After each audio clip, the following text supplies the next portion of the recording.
नमस्कार दोस्तों, आपने भगवान शिव जी के साथ नंदी जी को सभी मंदिरों में देखा होगा, परंतु क्या आप जानते हैं कि नंदी महाराज का जन्म कैसे हुआ और कैसे उनका जन्म एक ब्रह्मचारी ऋषि के यहाँ हुआ? आइए जानते हैं नंदी महाराज की जन्म की कथा। पौराणिक ग्रंथों के अनुसार पुरातन काल में शिलद नाम के एक ऋषि थे जो ब्रह्मचर्य व्रत का पालन करते हुए ईश्वर की भक्ति में लीन रहते थे। ऐसे में उनके पूर्वजों को उनके वंश आगे न बढ़ने की चिंता सताने लगी। तब उनके पूर्वजों ने शिलद ऋषि को गृहस्थ जीवन में वापस आने का आग्रह किया, परंतु शिलद ऋषि ने गृहस्थ जीवन में वापस आने से मना कर दिया और शिलद ऋषि ने ब्रह्मचर्य का पालन करते हुए पुत्र प्राप्ति के उद्देश्य से इंद्रदेव की कठोर तपस्या करने लगे।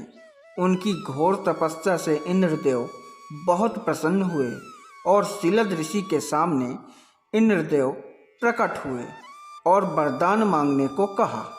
तब शिलद ऋषि ने पुत्र प्राप्ति का वरदान मांगा, परंतु इंद्रदेव ने उनको पुत्र का वरदान देने में असमर्थ थे और इंद्रदेव बोले, ऋषिवर, मैं आपको ये वरदान नहीं दे सकता क्योंकि आप एक ब्रह्मचारी हैं, परंतु अगर आप देवों के देव महादेव की आराधना करते हैं तो वो आपकी मनोकामना जरूर पूरी करेंगे। तब शिलद ऋषि ने भगवान महादेव जी की तपस्या करने लगे। कई वर्षों की घोर तपस्या देखकर भगवान महादेव जी अति प्रसन्न हुए। प्रसन्न होकर शिलद ऋषि को दर्शन दिए और शिलद ऋषि को वरदान मांगने को कहा। तब शिलद ऋषि ने महादेव जी से पुत्र प्राप्ति का वरदान मांगा।